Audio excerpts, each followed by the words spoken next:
প্রিয় দর্শক, আমি মোর্শেদুল ইসলাম স্বাগত জানাচ্ছি সম্পাদকীয়তে। আমাদের আজকের আলোচনার বিষয় শিক্ষকের মর্যাদা, আর এ নিয়ে আমরা আলোচনার জন্য যাদের আমন্ত্রণ জানিয়েছেন পরিচয় করিয়ে দিচ্ছি। প্রথমেই আছেন ডক্টর তারিক শামসুর রহমান, অধ্যাপক, আন্তর্জাতিক সম্পর্ক বিভাগ, জাহাঙ্গীরনগর বিশ্ববিদ্যালয়। রয়েছেন খন্দকার মুনিরুজ্জামান, ভারপ্রাপ্ত সম্পাদক, দৈনিক সংবাদ, এবং doctor Shafiul Alam Bhuiyan, chairman, television ও চলচ্চিত্র অধ্যয়ন বিভাগ, ঢাকা বিশ্ববিদ্যালয়। প্রিয় দর্শক, আপনাদের বলে দিই, আপনারা ইচ্ছা করলে সরাসরি আমাদের সাথে এই আলোচনায় অংশ নিতে পারেন। আমাদের ফোন করতে পারবেন, যে এই নাম্বারগুলো টেলিভিশনের পর্দায় দেখা যাবে সেই নাম্বারে। এছাড়া আপনারা ফেসবুক অথবা SMS এর মাধ্যমেও আপনাদের মন্তব্য পাঠাতে পারেন। তো আমরা আলোচনায় যাবার আগে একটু দেখে নেব এই মুহূর্তের সর্বশেষ শিরোনামগুলো। ছাত্রলীগের হামলার প্রতিবাদে শাহজালাল বিশ্ববিদ্যালয়ে শিক্ষকদের কর্মবিরতি, মৌন মিছিল। এই ঘটনায় ছাত্রলীগ জড়িয়ে পড়ায় আওয়ামী লীগ বিব্রত, মন্তব্য সুরঞ্জিতের। ছাত্রলীগের ভেতর আগাছা থাকলে তা উপড়ে ফেলতে হবে, মন্তব্য প্রধানমন্ত্রী। বললেন, দেশের স্বাধীনতায় বিশ্বাসী না বলেই 15 আগস্ট কেক কাটেন বেগম জিয়া। অবৈধভাবে বিদেশ গিয়ে অনেকেই শিকার হচ্ছেন অপহরণের, জড়িত প্রবাসী বাংলাদেশিরাও। দেশে ফিরিয়ে আনার প্রক্রিয়া চলছে। লিবিয়ায় নৌকাডুবির ঘটনায় জীবিত উদ্ধার হওয়াদের। গ্যাস বিদ্যুতের দাম বাড়ানোয় চাপের মুখে মধ্য ও নিম্নবিত্তরা, প্রভাব পড়বে জীবনযাত্রায়। সেবা খাতে ব্যয় নিয়ন্ত্রণের পরামর্শ বিশেষজ্ঞদের।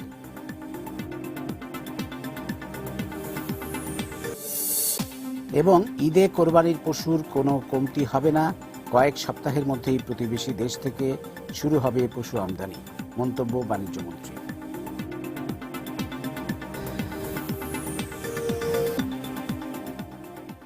আমরা এবার চলে আসবো সরাসরি আমাদের আজকের আলোচনা। অত্যন্ত গুরুত্বপূর্ণ একটি ইস্যু আমি বলবো, কারণ যদি বলি যে একটি জাতি কতটুকু সভ্য তা পরিমাপের একটি অন্যতম উপায় হচ্ছে যে সেই জাতির মধ্যে শিক্ষকদের মর্যাদা কতটুকু। তো শিক্ষক যারা আমাদের শিক্ষা দেন, তা আজকে শিক্ষকদের মর্যাদা নিয়ে অনেকগুলো প্রশ্ন উঠেছে, অনেকগুলো কারণেই। আমরা গতকালই দেখলাম যে সিলেটের শাহজালাল বিজ্ঞান ও প্রযুক্তি বিশ্ববিদ্যালয়ে একটি ঘটনা ঘটে গেল, যেখানে ছাত্রলীগের কিছু ছেলে তারা শিক্ষকদের উপর আক্রমণ করেছেন, এবং সেটি একটি ন্যাক্কারজনক ঘটনা। আমরা এর আগে একটা ঘটনা দেখলাম ত্রিশালে, কবি নজরুল বিশ্ববিদ্যালয়ের একজন ব্যবসা প্রশাসন অনুষদের ডিন ডক্টর সুব্রত কুমার দে, তার উপর ঠিকাদাররা আক্রমণ চালিয়েছেন, বিশ্ববিদ্যালয়ের কাজের ঠিকাদাররা। এগুলো তো আছেই। এর মধ্যে আমরা যদি দেখি, শিক্ষকরা আন্দোলন করছেন, ঢাকা বিশ্ববিদ্যালয় মানে বিভিন্ন পাবলিক বিশ্ববিদ্যালয়ের শিক্ষকরা, যে বেতন কাঠামোতে, বেতন স্কেলে তাদের যে সম্মান এবং সম্মানী দুটোই আমলাদের তুলনায় অনেক কম, এবং তাদের আগের তুলনায় তাদের নিচে নেমে গেছে তাদের ধাপ, তারা যেটা বলছেন, সেই জন্য তারা আন্দোলন করছেন। প্রাথমিক শিক্ষকরা আন্দোলন করছেন। এই সব মিলিয়ে আমরা কথা বলবো। আমি ডক্টর তারিক শামসুর রহমান, আপনাকে দিয়ে শুরু করি। আপনি কি বলবেন সামগ্রিকভাবে শিক্ষকের মর্যাদা কতটুকু আছে, বা কি, কোথায় গলতটা আছে? ধন্যবাদ। আপনি যেভাবে আজকে বিষয় নির্ধারণ করেছেন শিক্ষকের মর্যাদা, আমি যদি আলোচনাটা এভাবে শুরু করি যে শাহজালাল প্রযুক্তি ও বিজ্ঞান বিশ্ববিদ্যালয়ে যে ঘটনাটা ঘটল, এখান থেকে এই আপনার সাবজেক্টের সাথে বিষয়টা জড়িত। সেখানে শিক্ষকদের যে মর্যাদা সেখানে লুণ্ঠিত হয়েছে, এবং শিক্ষকরা অপমানিত হয়েছেন, এবং বেশ কয়েকজন সিনিয়র শিক্ষক তারা অপমানিত বোধ করেছেন। আমি মনে করি এই শুধুমাত্র শাহজালাল বিশ্ববিদ্যালয় নয়, 3 থেকে 4টি বিশ্ববিদ্যালয়ে বর্তমানে যে ঘটনাগুলো ঘটছে, এগুলো কখনোই বিশ্ববিদ্যালয়ের শিক্ষকদের মর্যাদাটাকে আর উচ্চতায় নিয়ে যাবে না। তবে শাহজালাল বিশ্ববিদ্যালয়ের বিষয়টা একটু ভিন্নতর, কারণ আপনি যদি লক্ষ্য করেন, আপনি দেখবেন যে গত বেশ কয়েকটা টার্মের কয়েকজন ভিসি এখানে থাকতে পারেননি, এবং ভাইস চ্যান্সেলরের বাড়িতে আগুন দিয়ে পুড়িয়ে মারা হয়েছে, আগুন দেওয়া হয়েছে তার বাড়িতে।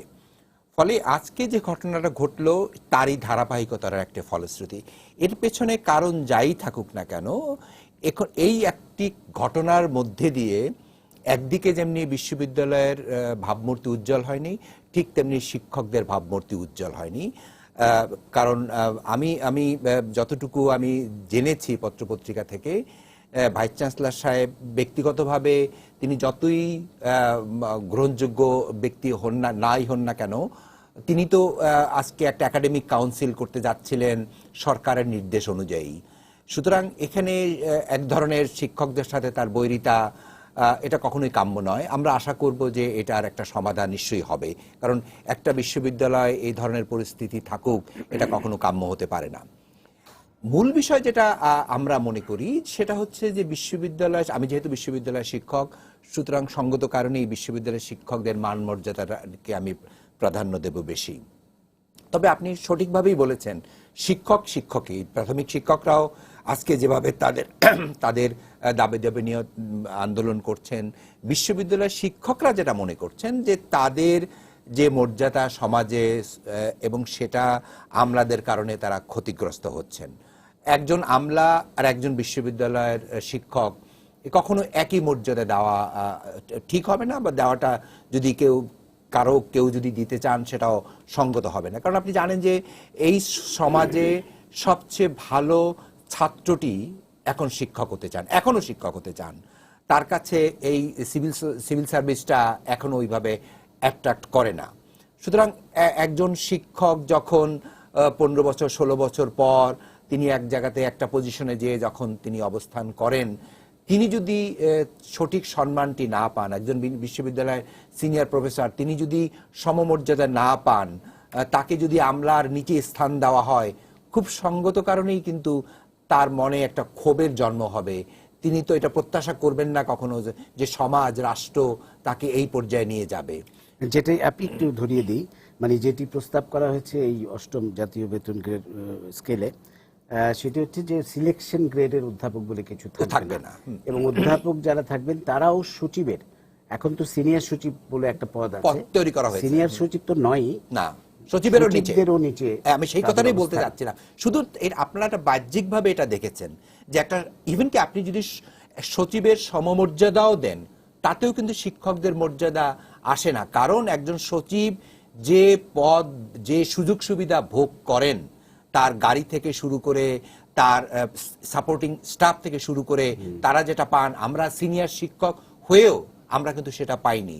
রাষ্ট্র আমাদেরকে সেই সুযোগ আমাদেরকে দেয় না, বা আমরা হয়তো এটা অ্যাফোর্ড করতে পারি, আমাদের ইকোনমি হয়তো সেটা অ্যাফোর্ড করতে পারে না। আরেকটা জিনিস আপনাকে ধরিয়ে দিচ্ছি আমি একটু জাস্ট, সেটি হচ্ছে একজন যুগ্ম সচিব, সরকারের একজন যুগ্ম সচিব কিন্তু 25 লাখ টাকা ঋণ নিতে পারেন গাড়ি কেনার জন্য। রাইট, আমি সেই কথা সুযোগ না, শিক্ষকদের জন্য সেই সুযোগটা তো নাই। এবং আপনি দেখবেন অনেক শিক্ষক, সিনিয়র শিক্ষক, তারা 25 বছর শিক্ষকতা করেছেন, অনেকে হয়তো সিলেকশন গ্রেডে প্রফেসর হতে পারেননি, আমাদের একটা বাধা আছে, সেই বাধার কারণে হতে পারেননি, তারা এখনো ঢাকা শহরে বাসে চলাফেরা করে।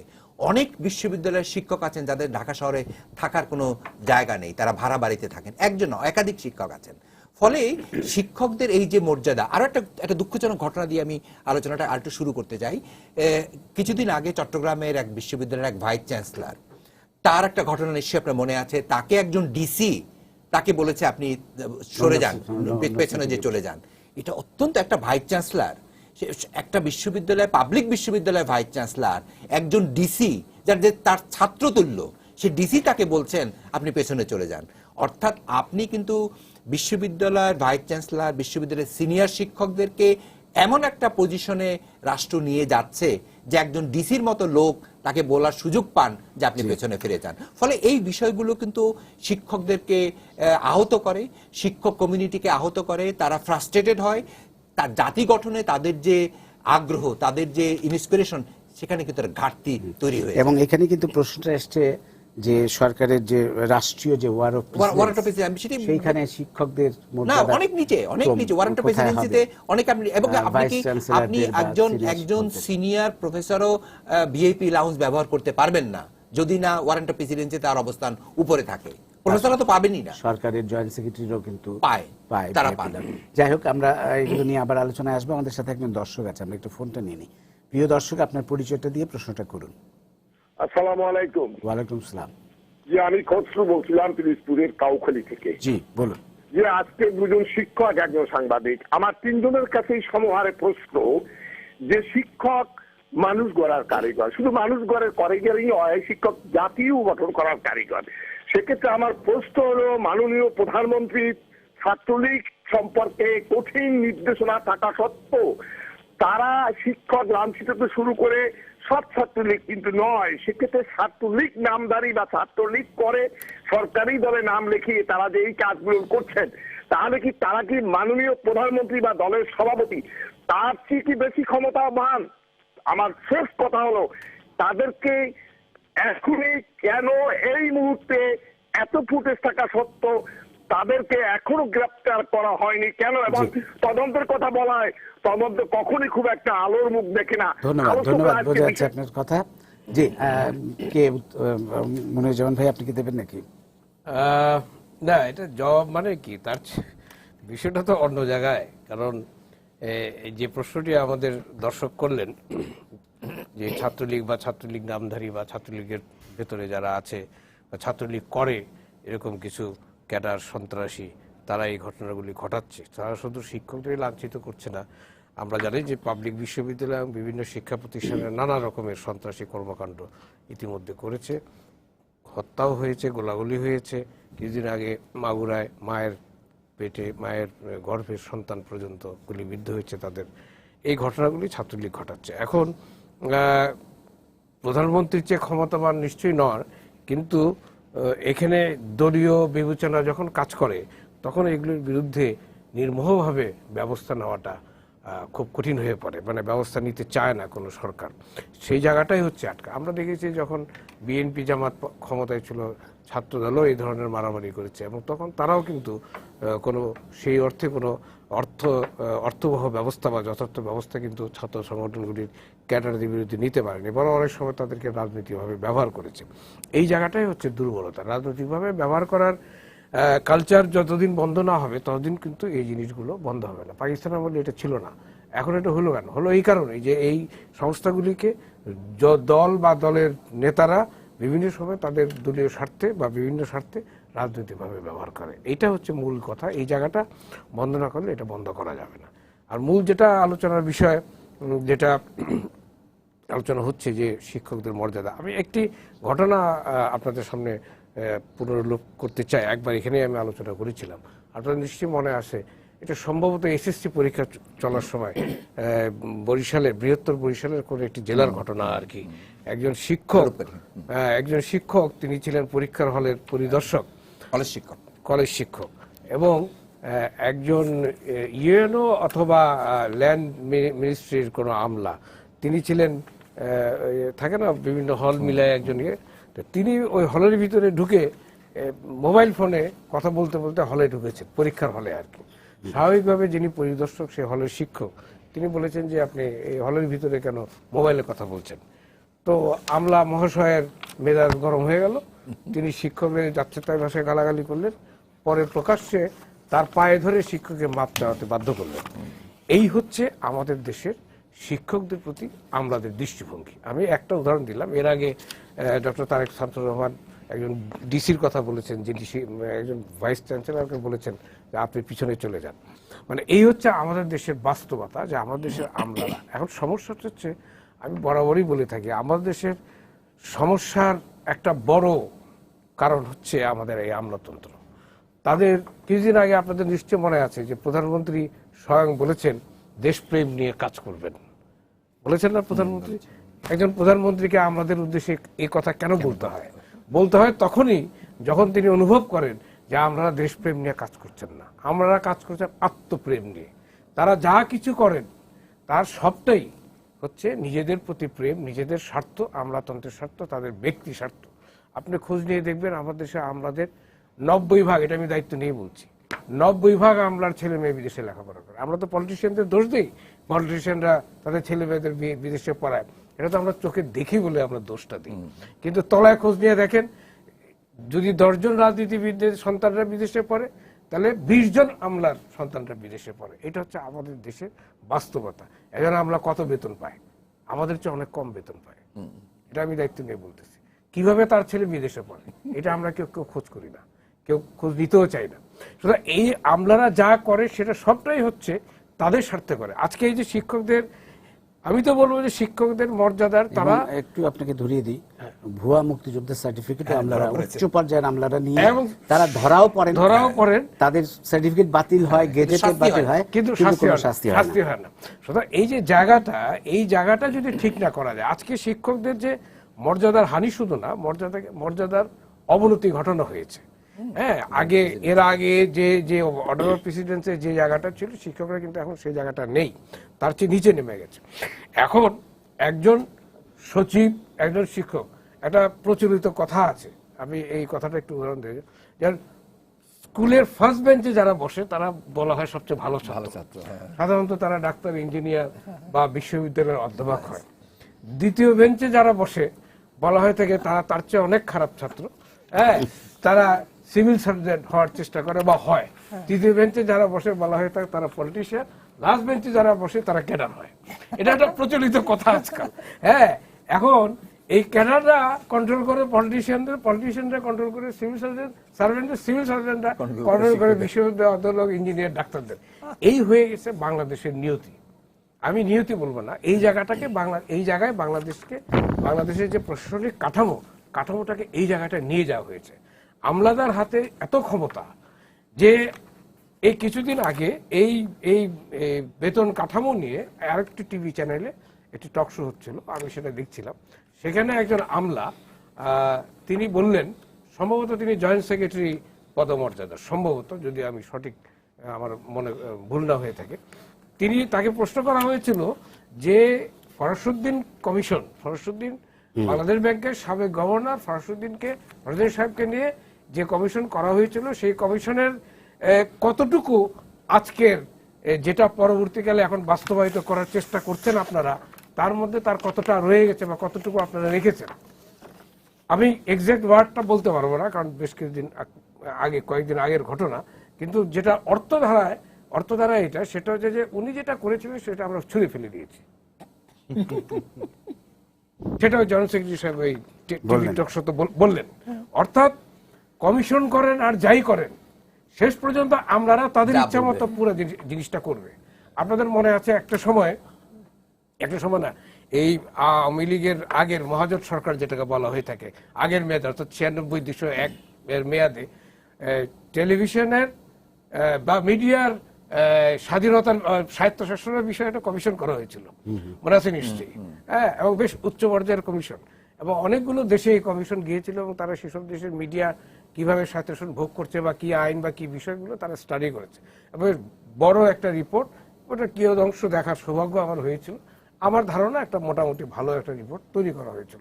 সেই রিপোর্ট আজকে কোথায়?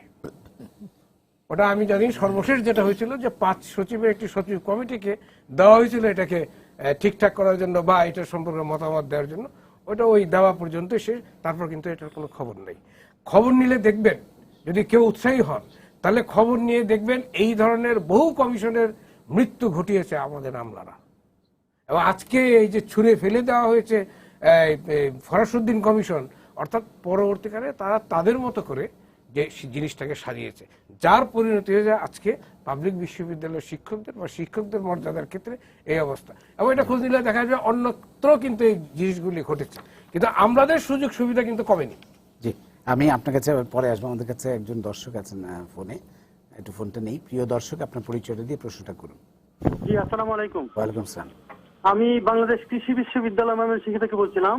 আমি ডক্টর আব্দুল্লাহ ইকবাল, শিক্ষক সমিতির ভারপ্রাপ্ত সাধারণ সম্পাদক। এখন আমি আপনার মাননীয় অতিথিবৃন্দের কাছে, বিশেষ করে তারেক শামসুল স্যারের কাছে কোয়েশ্চন, যে আমরা 8ম বেতন কাঠামোতে আমাদের যে সিনিয়র শিক্ষকদের অবনমিত করা হচ্ছে, সেইখানে আমরা যে ঘন্টার পর ঘন্টা আন্দোলন করছি বা দিনের পর দিন কর্মঘণ্টা নষ্ট করছি সবগুলো পাবলিক বিশ্ববিদ্যালয় একসাথে, তো আমরা ফেডারেশনের মাধ্যমে আন্দোলন করছি, কিন্তু দুঃখজনক হচ্ছে যে এখন পর্যন্ত মাননীয় প্রধানমন্ত্রীর দৃষ্টিতে জানতে পারছি না, কিংবা প্রধানমন্ত্রীর অ্যাপয়েন্টমেন্ট আমরা পাচ্ছি না।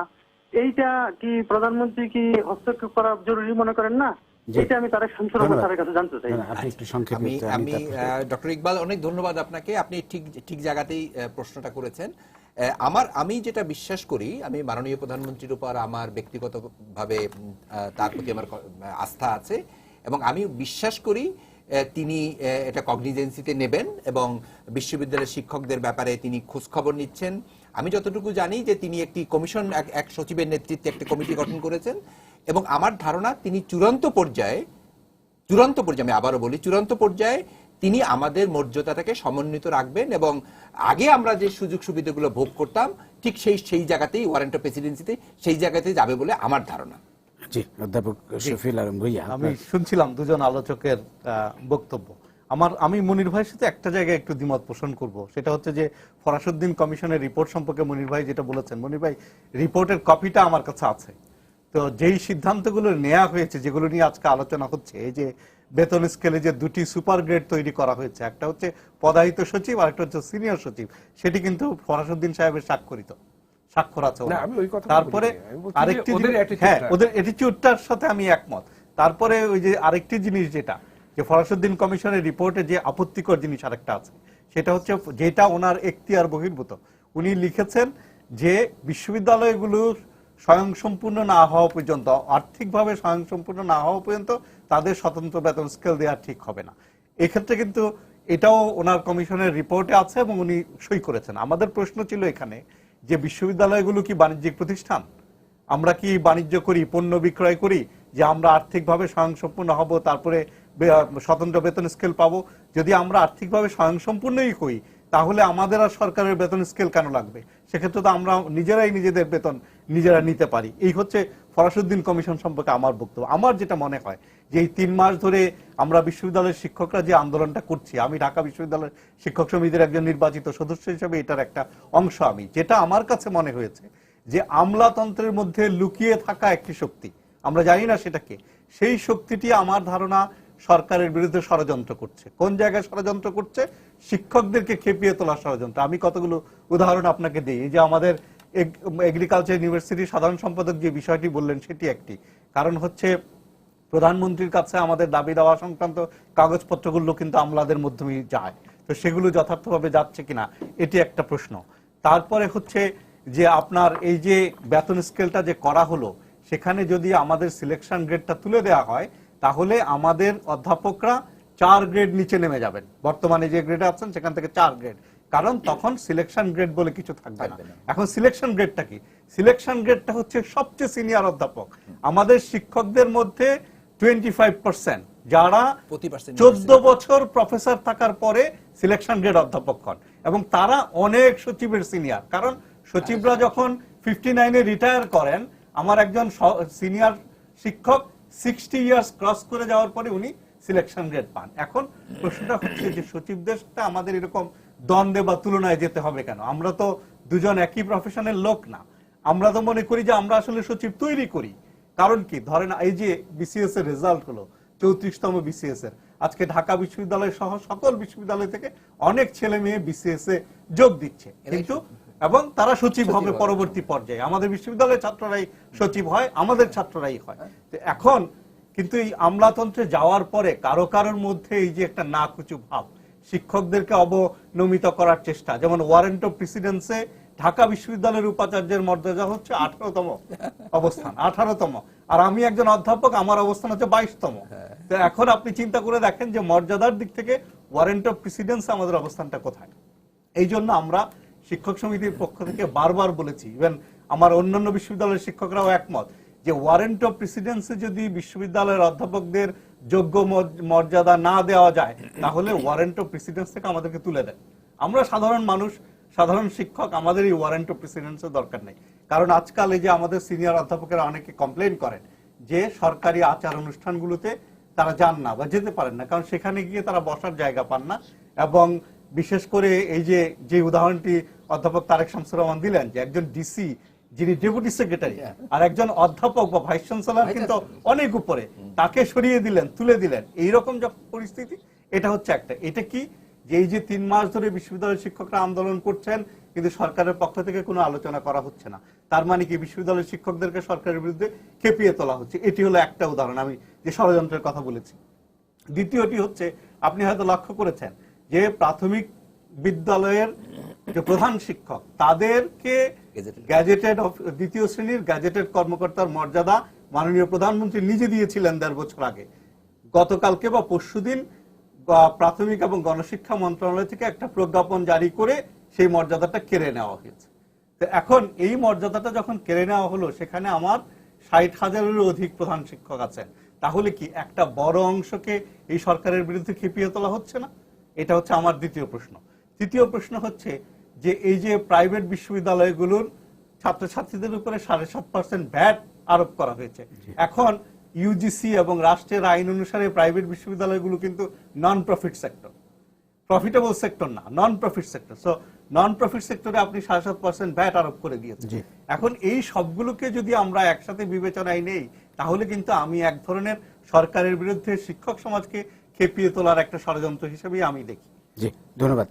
এই বিষয়টা আমরা আসবো একটু পরে। আমাদের সাথে আরেকজন দর্শক আছেন, আমরা একটু ফোনটা নিয়ে নিই। প্রিয় দর্শক, আপনার পরিচয়টা দিয়ে প্রশ্নটা করুন। আসসালামু আলাইকুম। আমি ওয়ালাইকুম তারেক স্যারের কাছে একটু তারেক স্যারকে জানাতে চাই, তারেক স্যার দৃষ্টি আকর্ষণ করতে চাই। স্যার, আসলে বিশ্ববিদ্যালয়ের শিক্ষা আমাদের পিছিয়ে যে শিক্ষকরা, যিনি যাদের উপর যে হামলাটা হয়েছে শাহজালাল বিশ্ববিদ্যালয়, এর আগেও হয়েছে, কিন্তু এর আগেও কিন্তু শাহজালাল বিশ্ববিদ্যালয়ের দৃঢ় ছাত্রের মধ্যে সংঘর্ষ হয়েছে। কিন্তু এদের ভিডিও ফুটেজ তো সবারই আছে, ভিডিও ফুটেজ সব টেলিভিশন চ্যানেল আছে। এই ভিডিও ফুটেজ দেখে অপরাধী শনাক্ত করতে বিশ্ববিদ্যালয় কর্তৃপক্ষের এত বিলম্ব হচ্ছে কেন? 1 নম্বর প্রশ্ন। আর 2 নম্বর প্রশ্ন হলো, বিশ্ববিদ্যালয়ের শিক্ষকরা, আমাদের মহামান্য শিক্ষকরা যে আন্দোলন করছেন, হ্যাঁ, ওই আন্দোলনটা যে স্টুডেন্টদের ক্ষতি না করে, স্টুডেন্টদের একাডেমিক ক্ষতি না হয়, একাডেমিক ক্ষতি না করে অন্য কোনো উপায়ে কি আন্দোলনটা করা যায় না? জি, ধন্যবাদ। কি ধরেন এটা। ধন্যবাদ, ধন্যবাদ। জি স্যার। হ্যাঁ, আমি ঠিক আপনি কি ছাত্র না শিক্ষক আমি ঠিক বুঝলাম না। ছাত্র। আপনি দুটো প্রশ্ন করেছেন। ভিডিও ফুটেজ দেখে এটা বিলম্ব কেন করা যায় কেন, এটা খুব স্বাভাবিকভাবে এটা করা যায়, এবং আমি তো মনে করি যে এটা ভাইস চ্যান্সেলর সাহেবের নিজের স্বার্থেই এটা করা উচিত। এবং একই সাথে আবার এটাও সত্য কথা যে এর জন্য পুরো ছাত্রলীগকে দায়ী করা ঠিক হবে কিনা আমি ঠিক কনফিউজড। পুরো ছাত্রলীগ এটার সাথে কতটুকু জড়িত আমি এটা বলতে পারবো না। তবে এটা তো সত্য যে ছাত্রলীগের মধ্যে কিছু কিছু ইনফিল্ট্রেশন হয়েছে এবং কিছু কিছু সুবিধাভোগী শ্রেণী আছে তারা এটা করতে চায়, এটা হয়তো করিয়েছে। বাট নিঃসন্দেহে যেটা বলা যায় সেটা হচ্ছে যে ছাত্রলীগের ভাবমূর্তি এতে করে নষ্ট হয়েছে, এবং এটা যত দ্রুত সম্ভব ছাত্রলীগ, আমি যতটুকু জানি যে ছাত্রলীগ একটা নিজের একটা তদন্ত কমিটি করেছে, ভাইস চ্যান্সেলর সাহেব একটা তদন্ত কমিটি করেছেন। এই তদন্ত কমিটির রেজাল্ট কি হবে আমরা জানি না, তবে ভিডিও ফুটেজ থেকেই দুষ্কৃতিকারীদেরকে চেনা যায় এবং তাদেরকে খুব ইজিলি আইডেন্টিফাই করা যায়, এবং এটা ভাইস চ্যান্সেলর সাহেব তার নিজের স্বার্থে যত দ্রুত এটা করবেন ততই তার মঙ্গল। দ্বিতীয় প্রশ্ন করা হচ্ছে যে আপনি আন্দোলনটা ক্ষতি না করে অন্য উপায় করা যায় কিনা। দেখেন, আমি ব্যক্তিগতভাবে একজন শিক্ষক হিসাবে দীর্ঘদিন শিক্ষকতা করার ফলশ্রুতিতে একটা জিনিস আমি বুঝি, সেটি হচ্ছে আমার কমিটমেন্ট টুয়ার্ডস স্টুডেন্ট। অর্থাৎ আমি, রাষ্ট্র আমাকে দায়িত্ব দিয়েছে শিক্ষকতা করার, এবং আমি শিক্ষকতা করি আমার ছাত্রদের জন্য, আমি ছাত্র পড়াই এবং এটাই আমার কাজ, অন্য কোনো কাজ করা উচিত না। এবং সেক্ষেত্রে এই যে শাহজালাল বিশ্ববিদ্যালয়ে বারে বারে আন্দোলন হচ্ছে, এই আন্দোলন তো আজকে নতুন হলো না। একাধিক ভাইস চ্যান্সেলর এই আন্দোলনের মুখে পদত্যাগ করতে বাধ্য হয়েছেন। আমি আগেও বলেছি, অতীতে এক ভাইস চ্যান্সেলরের বাড়িতে আগুন পর্যন্ত দেওয়া হয়েছে, এবং একটা শ্রেণী যার সাথে শিক্ষকরা জড়িত আছেন, অস্বীকার করা যাবে না, তারা প্রত্যক্ষ এবং পরোক্ষভাবে এই প্রক্রিয়ার সাথে জড়িত। অর্থাৎ এখানে দেখা যায় যে কোনো ভাইস চ্যান্সেলর যে সেখানে যে থাকতে পারেন না। এই বিষয়গুলো যে আমাদের ইউজিসিতে যারা আছেন তারা জানেন কিনা আমি জানি না, যারা শিক্ষা মন্ত্রণালয়ে আছেন তারা জানেন কিনা আমি জানি না। তবে আমি জানি যে বিশ্ববিদ্যালয় মঞ্জুরি কমিশনের একজন সদস্য থাকার সুবাদে আমি জানি যে একবার শাহজালাল বিশ্ববিদ্যালয়ের অনিয়ম নিয়ে একটা তদন্ত কমিটি গঠিত হয়েছিল। সেই তদন্ত কমিটির কিছু ফাইন্ডিংস প্রফেসর মাহবুবুল্লাহর নেতৃত্বে একটা কমিটি হয়েছিল, সে ফাইন্ডিংস মন্ত্রণালয়ে জমা দেওয়া হয়েছিল, এবং আমি বিশ্বাস করি ওই ফাইন্ডিংসের মধ্যে এমন কিছু তথ্য আছে যে তথ্যগুলো সরকার ইচ্ছে করলে ঘটিয়ে দেখতে পারে যে সেখানে কেন আন্দোলনগুলো বারে বারে হয়। এখানে নিঃসন্দেহে আমি বলবো যে ছাত্র পড়ানো আমাদের মূল দায়িত্ব, আমরা ছাত্র পড়ানোর দায়িত্বে নিয়োজিত থাকবো। নিঃসন্দেহে সেখানে আমাদের যদি দাবি দেওয়া থাকে, এই প্রক্রিয়ায় এটা করাটা কতটুকু ন্যায়সঙ্গত আমি ঠিক বুঝতে পারছি না, এবং এটা করাটা বোধহয় ঠিক হবে বলে আমি ব্যক্তিগতভাবে মনে করি যে এটা করাটা বোধহয় ঠিক হবে না। আমি মোর্শেদ ভাই একটু অ্যাড করি, সিলেট প্রসঙ্গে না, আমরাও তো আন্দোলন করছি আমাদের দাবি দাওয়া নিয়ে। এক্ষেত্রে কিন্তু আমরা ঢাকা বিশ্ববিদ্যালয়ের শিক্ষক সমিতির পক্ষ থেকে আমরা কিন্তু আমাদের ছাত্রছাত্রীদেরকে বলেছি যে আমাদের এই দাবি দেওয়ার আন্দোলনের কারণে তাদের শিক্ষা জীবনে যদি কোনো ক্ষতি হয়, আমাদের দাবি পূরণ হওয়ার পরে প্রয়োজনে আমরা অতিরিক্ত ক্লাস নিয়ে সেটা পূরণ করে দিব, ছুটির দিনে আপনার অন্য সময়ে ক্লাস নিয়ে সেটা আমরা পুষিয়ে দিব। আমরা কিন্তু শিক্ষকরা সবসময়ই ছাত্রদের এই যে ক্লাস নেয়া, তাদের পড়াশোনার ব্যাপারে সচেতন থাকি। না, আমি যেটা প্রফেসর ইসলাম, আমি যেটা বলতে চাচ্ছিলাম সেটাই হচ্ছে যে আপনার কথাটাই ঠিক একই, যে আমাদের উচিত হবে কমিটমেন্টটা ছাত্রদের কাছে, এবং আমরা যাতে করে ছাত্ররা যাতে ক্ষতিগ্রস্ত না হয়। যেমন সর্বশেষ খবর আমরা দেখলাম যে একটা ভর্তি, আপনি জানেন যে ভর্তি পরীক্ষা শুরু হয়েছে ফার্স্ট ইয়ারে, সেখানে শাহজালাল বিশ্ববিদ্যালয় একটা কমিটি গঠন করেছে। এখন দেখা যাচ্ছে যে electronics and computer science department তারা ভর্তি পরীক্ষায় অংশগ্রহণ করবে না। এটা কি আমরা করতে পারি? এটা আমরা ছাত্রদেরকে একটা ঝুঁকির মুখে ঠেলে দিতে পারি? আসলে ঘটনাটা হচ্ছে যে আমাদের, যেটা প্রফেসর ইসলামও বললেন, যে আমাদের মূল কাজ হচ্ছে ছাত্রদের কাছে যাওয়া, এবং সেটা যদি কোনো কারণে সেটা ক্ষতিগ্রস্ত হয়, সময় আমরা এটা পুষিয়ে দেব। ধন্যবাদ, ধন্যবাদ। আমি খন্দকার মনিরুজ্জামান আপনার কাছে আসবো। যেটা উনি বলছিলেন, এই যে প্রাইভেট বিশ্ববিদ্যালয়গুলো ছাত্রছাত্রীদের জন্য 7.5% যে ভ্যাট আরোপ করা হয়েছে, এটি তো একটা চূড়ান্ত বৈষম্য। কারণ প্রাইভেট বিশ্ববিদ্যালয়ে প্রায় 4.5 লাখের উপরে শিক্ষার্থী এখন পড়াশোনা করছে, এবং এদের কিন্তু প্রায় 70% নিম্নবিত্ত এবং নিম্ন মধ্যবিত্ত শ্রেণীর পরিবারের থেকে এসছে, এবং এরা কিন্তু পাবলিক বিশ্ববিদ্যালয়ে সুযোগ না পেয়ে, ভর্তির সুযোগ না পেয়ে কিন্তু এখানে পড়তে বাধ্য হচ্ছে উচ্চ বেতন দিয়ে। এখন সরকারের দায়িত্ব সবার জন্য শিক্ষা নিশ্চিত করা। পাবলিক বিশ্ববিদ্যালয়ে পর্যাপ্ত না থাকায় তারা বাধ্য হয়ে প্রাইভেট বিশ্ববিদ্যালয়ে পড়ছে। এখন সরকার আবার তাদের উপর ভ্যাট আরোপ করছে। এটা তো অত্যন্ত অযৌক্তিক একটা বিষয়। একটা হচ্ছে নীতিগত বিষয়, আরেকটা হচ্ছে আর্থিক বিষয়। নীতিগত বিষয়টা যেটা কিছুটা শফিউল হাসান বলেছে, শফিউল ইসলাম বলেছে, শফিউল আলম বলেছে, সেটা হচ্ছে যে ভ্যাট কার উপরে হয়। ভ্যাটের নীতি মানে ভ্যাটের যে নিয়ম, সেটা যতদূর আমরা জানি, বা আইনটি, সেটা হচ্ছে যে আপনি একটা কিছু প্রডিউস করলে, হ্যাঁ, সেটা যখন আপনি বিক্রি করবেন তখন তার উপরে ভ্যাট দিবে যে কিনবে বা যাই হোক। এখন শিক্ষা তো পণ্য না, এটা ডিসিমিনেট করে, এটা সেল করা হয় না, তাই তো? শিক্ষা যখন ডিসিমিনেট করা হয়, অর্থাৎ একজন থেকে আরেকজনকে দেওয়া হয়, সেই কারণে এটা যেহেতু পণ্য না, এখানে যেহেতু কেনা বেচাটা হচ্ছে না, তাহলে এটা কোন নীতির বলে এই ভ্যাটটা আরোপ করা হয়েছে এটা আমাদের কাছে পরিষ্কার না। এবং যারা ভ্যাট আরোপ করেছেন তারাও এটা কিন্তু পরিষ্কার করেন নাই। তারা শুধু বলে দিয়েছেন যে ভ্যাট আরোপিত হলো বাজেট বক্তৃতায়, আমাদের জন্য মনে পড়ে 7.5%। তথা এটা আমি মনে করি নীতিগতভাবে এটা গ্রহণযোগ্য না। এক। দ্বিতীয়ত হচ্ছে যে আপনি কনস্টিটিউশনেই আছে যে আপনি শিক্ষা সবার জন্য, রাষ্ট্রের দায়িত্ব হচ্ছে শিক্ষা নিশ্চিত করা।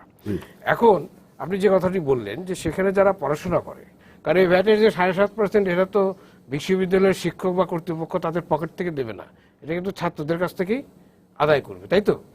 এখন যারা ওখানে পড়াশোনা করে তাদের মেজর অংশটাই হচ্ছে মধ্যবিত্ত বা নিম্ন মধ্যবিত্ত, তাই তো?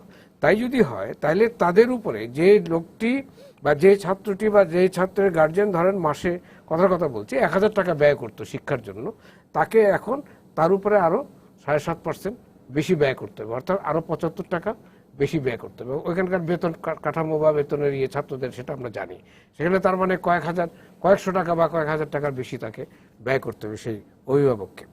এতে শিক্ষা কিন্তু আরো দূরে চলে গেল রিচের, তাই না? যারা শিক্ষা নেবে তাদের রিচের থেকে শিক্ষাটা কিন্তু দূরে চলে গেল এই ভ্যাট আরোপের ফলে। যতটুকু দূরে যাক, দূরে গেছে, একটা বৈষম্য সৃষ্টি হলো। তাহলে এটা রাষ্ট্র, আমাদের যে রাষ্ট্র কাঠামো, আমাদের যে সংবিধান, তাতে রাষ্ট্র কিন্তু এটা করতে পারে না, সরকার কিন্তু এটা করতে পারে না, কিন্তু এটা করা হয়েছে এবং এটা অলরেডি বলবৎ হয়ে গেছে। এটার প্রতিবাদ হচ্ছে, কিন্তু আজ পর্যন্ত এই সম্পর্কে কোনো সুষ্ঠু সিদ্ধান্ত বা কর্ণপাত করা হয়নি। কয়েকদিন আগে অর্থমন্ত্রী আবারও জোর গলায় বলেছেন যে এটা থাকবেই। এটা এখন জোর গলায় অর্থমন্ত্রী বলতে পারেন, তিনি ক্ষমতায় আছেন, বা সরকার বলতে পারেন তারা ক্ষমতায় আছে, কিন্তু বিষয়টা দেখার বিষয় হচ্ছে যে বলা হচ্ছে যে এই রাষ্ট্রকে বা এই দেশকে 2021 সালের মধ্যে মধ্যম আয়ের দেশে নিয়ে যাওয়া হবে, বলা হচ্ছে উন্নয়নের জোয়ার বয়ে যাবে, বলা হচ্ছে কি বলে ডিজিটাল বাংলাদেশ হবে, আর শিক্ষাকে যদি রিচের বাইরে নিয়ে যাওয়া হয়, কিভাবে এই জিনিসগুলো অ্যাচিভ করবে, অর্জন করা হবে, এটা জি, আমার ধন্যবাদ। কোনো বুদ্ধি নেই আর। আমি একটু অধ্যাপক শফিউল আলম ভূঁইয়া আপনার কাছে আবার যাব।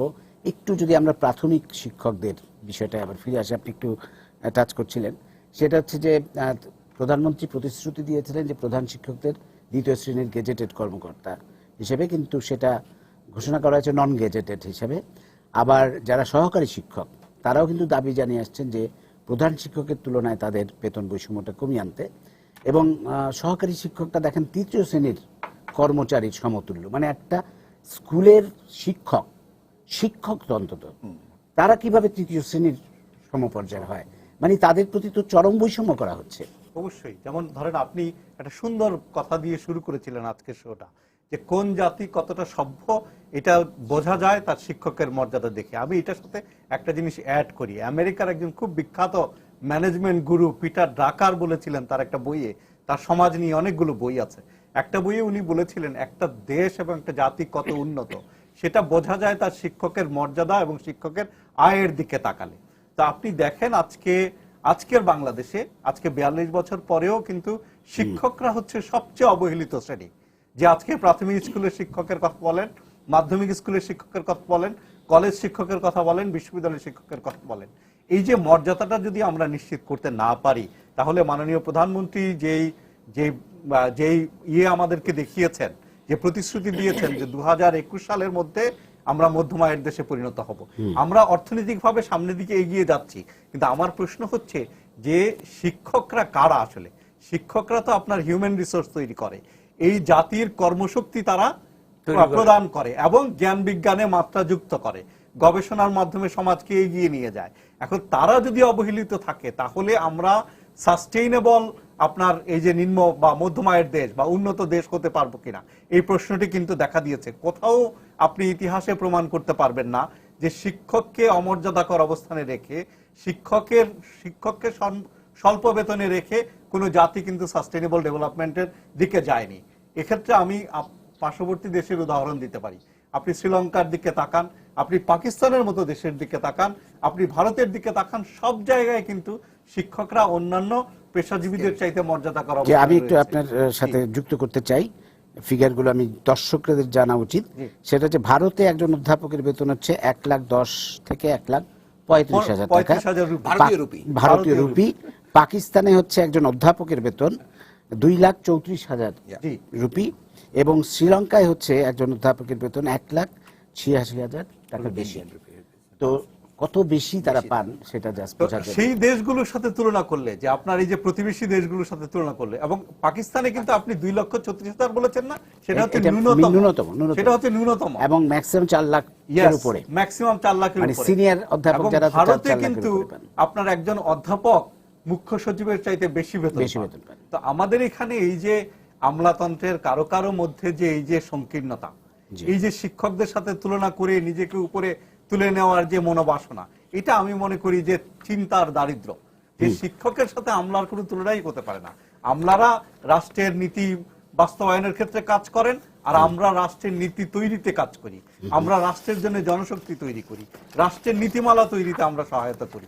তো সেই ক্ষেত্রে আমি মনে করি যে এই জায়গাটায় আমার মনে হয় যে এই যে ভুল বোঝাবুঝি, যে আমলারা যদি আজকে বিশ্ববিদ্যালয়ের শিক্ষকদেরকে মর্যাদা দেন, স্কুলের শিক্ষকদের মর্যাদা নিশ্চিত করেন, আপনার কলেজের শিক্ষকের মর্যাদা নিশ্চিত করেন, তাহলে জাতি কিন্তু সামগ্রিকভাবে লাভবান হবে এবং আমলাতন্ত্রও কিন্তু লাভবান হবে। কারণ বিশ্ববিদ্যালয় থেকে পড়েই ছাত্রছাত্রীরা আমলাতন্ত্রে যুক্ত হয়। তা আমরা যদি ন্যায্য বা যোগ্য শিক্ষাটা না দেই, তাহলে ভালো আমলাও তো আপনি ভবিষ্যতে পাবেন। এখানে আমি একটু যোগ করি শফিউল আলমের সাথে, সেটা হচ্ছে শফিউল আলম যেটা বলছিলেন যে আমলারা যদি এই জিনিস, আসলে বিষয়টা তো আমলারা এটা করছে ঠিকই, কিন্তু বিষয়টা হচ্ছে রাজনৈতিক সিদ্ধান্তের ব্যাপার। রাজনৈতিক শক্তিকে সিদ্ধান্ত নিতে হবে যে আমরা শিক্ষকদেরকে এই জায়গায় নেব। আজকে আপনি ভারতের কথা বললেন, আমি ভারতের একটা উদাহরণ দিই। প্রাইমারি স্কুলের শিক্ষকদের কথা বলা হচ্ছিল। প্রাইমারি স্কুলে একজন শিক্ষক 35,000 টাকা বেতন পান, ধরেন সিনিয়র একজন শিক্ষক, প্রাইমারি স্কুলের শিক্ষক। স্বামী স্ত্রী দুজন চাকরি করলে মাসে 70,000 রুপি বেতন পান, অলমোস্ট বাংলাদেশে 1 লাখ টাকার সমান। ভারতে একটা গাড়ি কিনতে পাওয়া যায়, নতুন গাড়ি, আমাদের মতো না, কি বলে সেকেন্ড হ্যান্ড না, রিকন্ডিশন না, নিউ না, মারুতি না, 19টা ইন্টারন্যাশনাল কোম্পানির গাড়ি ভারতে তৈরি হয়। টয়োটা থেকে আরম্ভ করে আপনার আউডি, অনেক সস্তা গাড়ি ভক্সওয়াগন, মার্সিডিজ বেঞ্জ সব গাড়ি তৈরি হয়। তো ওদের সর্বনিম্ন নতুন গাড়ির দাম হচ্ছে 4,80,000 রুপি। তো যে ফ্যামিলিতে হাজবেন্ড ওয়াইফ দুইজন প্রাইমারি স্কুলের শিক্ষক, সে ফ্যামিলিতে এখন গাড়ি কিনতে পারে। তাহলে বোঝেন একটা, এবং ভারত আমরা বলি যে ভারত উন্নত করেছে, কিভাবে করেছে? কারণ তারা বেসিক জায়গাটা ওই জায়গায় নিয়ে গেছে। এই জায়গাটা আমাদের রাজনীতিবিদদের বুঝতে হবে। আমি এখানটা খুব জোর দিতে চাই। আরেকটি কথা বলে আমি আমার বক্তব্য শেষ করবো, সেটা হচ্ছে যে ভারতে যত গাড়ি তৈরি করছে, সেটা ভক্সওয়াগনই হোক আর BMW হোক আর মার্সিডিজ বেঞ্জি হোক, সেটা কিন্তু অটো গিয়ার না, ম্যানুয়াল গিয়ার। হ্যাঁ, আমি ভারতের একজন এরকম ইয়েকে জিজ্ঞেস করেছিলাম, যিনি গাড়ির ব্যবসা করেন, যে আপনারা কেন অটো গিয়ার করছেন না? তাদের বক্তব্য হচ্ছে যে অটো গিয়ার করার জন্য যে বেসিসটা দরকার সামগ্রিকভাবে, সেটা আমাদের এখনো তৈরি হয়নি। আচ্ছা আচ্ছা, হ্যাঁ, মেকানিক্যাল এবং আদার যে বেসিসটা দরকার, সেটা আমরা আগে তৈরি করব, তারপরে আমরা ওখানে যাব। ধন্যবাদ। ভারত আজকে আমি শেষ লাইনটা, ভারত আজকে যে জায়গাটায় গেছে সব ক্ষেত্রে তারা কিন্তু ওই বেসিসটা তৈরি করেছে, এবং সেই বেসিসের মূলে হচ্ছে শিক্ষা। ধন্যবাদ। আমি শুধু আপনার আমাদের সময় শেষ, আমি আপনার কথার সূত্র ধরে ভারতের 6ষ্ঠ পে কমিশনের যে সুপারিশে শিক্ষকের মর্যাদা সম্পর্কিত একটু অনুচ্ছেদ ছিল, সেখানে একটা লাইন আমি শুধু বলবো, teachers in various categories should be given incentives by way of advance increments and higher grade pay to compensate them for higher qualifications as the entry point. হ্যাঁ, কারণ যাতে এখানে আরো লাইনে যেগুলো আছে বলা আছে যে শিক্ষকরা যাতে সবচেয়ে মেধাবী মানুষরা যাতে শিক্ষকতা পেশায় আসতে পারে, সেই জন্যই আমাদের তাদেরকে এই সুযোগ সুবিধাগুলো দেওয়া উচিত। এটি হচ্ছে মোদ্দা কথা। জি। আপনি শিক্ষকদের মর্যাদা না দিতে পারলে এই পেশায় ভালো লোক আসবে না।